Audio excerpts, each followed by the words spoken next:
Hey, Rose. What's up with being out until this late? What are you thinking? Remember I mentioned it this morning.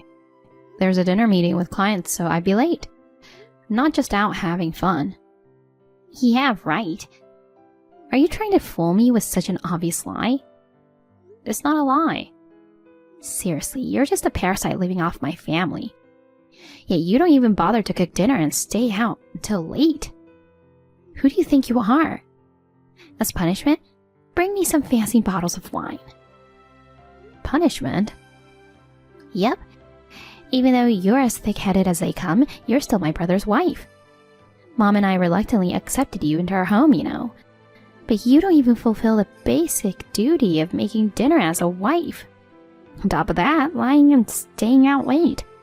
You're practically a freeloader. Someone like that deserves to be punished. I didn't choose to live with you guys, you know. I actually wanted to live alone with Brad.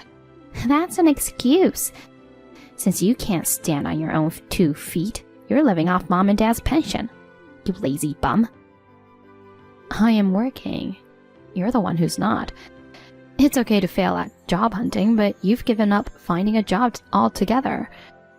You spend all day eating snacks at home, right? Isn't that the definition of a freeloader? Ugh, you piss me off. I'm telling Mom. Go ahead. Do as you wish. Rose, I heard everything from Faye. Don't you think that was a bit rude? You mean her? No, not her. You were rude. But you don't have to answer. I got it from your response. You're despicable. I ended up making dinner because you bailed. Making your mother-in-law do housework? What a terrible in-law you are. I have a job and social commitments at work. So sometimes I come home late and can't cook dinner every day. We talked about this when we decided to live together, right? No matter what, as a wife, shouldn't you strive to be back home by dinner time for the family's sake? Even George and Brad complain if it's not your cooking. That's because your cooking is awful. Hush! Stop insulting me and Faye. Have you forgotten that you're basically living off us in this house? Living off you? I pay rent, don't I? I also contribute to groceries and utilities. So what? Excuse me? You're able to live with us only with our permission. Don't act all high and mighty about paying rent when you're only paying half. And then not even doing housework and gallivanting around till midnight. Who do you imagine yourself to be? We don't need a freeloader who neglects housework. Say that to Faye then. Isn't she the real freeloader? She doesn't pay rent or anything and relies entirely on you and George. She's different. How? She's my daughter. On the other hand, you married my son, so we've been accommodating you as part of the family. Essentially, you're a stranger with no blood relation to us. We welcomed you into our family and let you live with us. You should be grateful and show some respect. I can't believe you don't understand such common sense. I shouldn't have allowed Brad to marry a low-income high school grad like you. Is that low-income high school grad a comment also from Faye? It seems mother and daughter share the same vocabulary when they insult people. Ugh. Wow, that reaction is the same. Ugh, what a mistake. Letting someone who's not blood-related live in our house and then she turns around and returns evil for good. I'll make you regret insulting us. Even if you cry and beg on your knees, I won't forgive you. No problem. Good luck with that. Hey, Rose. So are you gonna be late coming home again today? Yeah. Work's crazy right now, so I'll be coming back close to midnight for a while. Why do you ask? Oh, nothing. And just so you know, we're ordering pizza for dinner. We'll hit you up for the bill later. What the heck? Oh, and don't assume that we're ordering for you too. Go get your own food, okay? Alright then, good luck with work. Faye? Or Anna, it doesn't matter which one. What on earth is this about? So you're back, huh? Isn't it fabulous? The sight of your belongings scattered in the yard.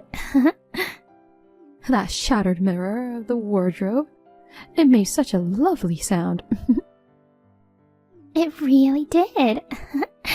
You're a parasite, but you had all that expensive stuff. It really got on my nerves. It felt amazing smashing everything. So it was you two who messed up my stuff. Obviously. We discussed it and decided together. We don't need a useless low-income high school grad like you in our house. We wanted to get rid of you ASAP, you know. Oh, by the way, the receipt for the pizza delivery is in the dresser drawer. Send a check to us later. We had a belly full of fancy pizza like white truffle oil. I'm not sure if the poor and incompetent low-income person can afford it. I've been wondering for a while now. What basis do you have for calling me a low-income high school grad? Basis? You said it yourself, didn't you? That you started working right after high school and had a low income. I heard it too. Didn't you say that when we met the first time? Since then I've thought, what a dim-witted and useless girl. A poor soul earning a measly 25K a year. Stay away, you poverty deity. Huh? 25K is my monthly income. What? When I met you guys, I did mention I started working as a high school grad, but neither of you heard the rest of my story, did you? What are you talking about? Firstly, I have a bachelor's degree. Really? I attended college as a part-time student while working to earn my degree. At my first job, my income was lower compared to others, but after getting my degree, I changed jobs. I've been fortunate and now I'm a vice president. As I mentioned earlier, I'm entrusted to do a job that earns me a monthly salary of 25K.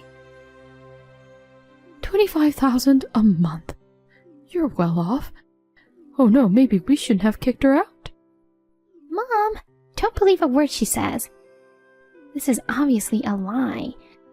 This is just the pathetic barking of a loser, left without a place to go after being kicked out of our home. Who's the one without a place to go? What do you mean? Haven't you realized who actually got abandoned here? What are you talking about? Were you so focused on wrecking my things that you didn't notice anything? Are George and Brad at home? What? Wait. Their shoes are gone. Check their room. Their stuff's gone too. No car either. What's going on? They've left you both. What do you mean? No way. Why should we be left behind? You're the one who should disappear from this house. You acting all high and mighty for someone who's not even related by blood. That's right. You were able to live here thanks to us. I never wanted to move in with you guys. But George and Brad pleaded with me. They asked me for help to get away from you guys. Faye, who wastes money like water despite being unemployed. And Anna, who spoils her and doesn't even take care of the house. Financially and domestically, things were a mess. They asked for help to escape that situation while living together. What? On the day they decided to execute that plan, you two wreak havoc. Quite the coincidence, I must say. This can't be. Dad and Brad left us? That's a lie. I'm dead serious. I can't reach Brad on the phone. George is not answering either. Don't worry, Faye. It's late, so they're probably sleeping. Yeah, you're right. They'll come back tomorrow for sure. They're wide awake and are next to me right now. We're having a celebration party for cutting ties with you idiots. We opened amazing wine. They're with you? Tell us the location. Absolutely not. We're done with you guys. Obviously, we won't be paying rent or any living expenses. George will contact you soon through a lawyer for divorce proceedings. Neither I nor Brad will ever have anything to do with you guys. It's just you two living together from now on. That's impossible. Neither of us is working, you know. Mom has a small pension, but that's about it. It's impossible to live on that. Why don't you find a job then? Impossible. I'm not cut out for work. Then I guess Anna has to work. I can't. I'm 66 this year, you know. There are plenty of people who work at that age. It's impossible. I've never worked before. I got married right after graduating from school. Oh, so that's why you defended the jobless face so much. You've never worked either. What's wrong with that? I've been a dedicated homemaker. But you're terrible at cooking and chores. Since I moved in, you've practically pushed all of that onto me.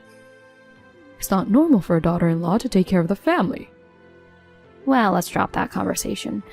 Figure out what to do next between the two of you. I don't need the things I left behind. Feel free to break or sell them.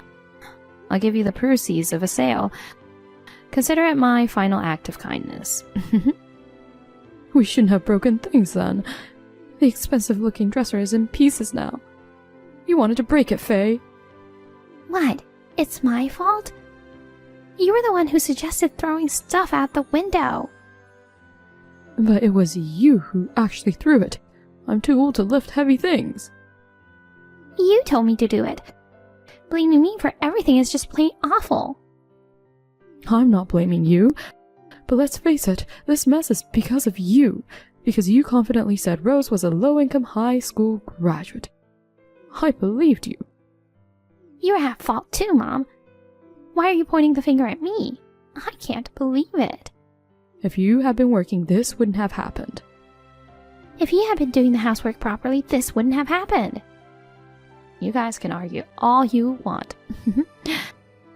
I'll excuse myself. Apparently, the finger pointing between the mother and daughter continued until the early hours. When the divorce went through, they finally felt the heat, so they decided to start working. They sold off some furniture, used that money as a capital, and found part-time jobs, but their first ever employment was a disaster. They got fired and ended up borrowing money just to cover living expenses. And get this, Faye tried to send her mother to the other side for insurance money by putting bleach in her juice. But of course, she got busted and it turned into a big fight. They even tried robbing a bank together, but got caught immediately and arrested. They're currently reflecting together behind bars.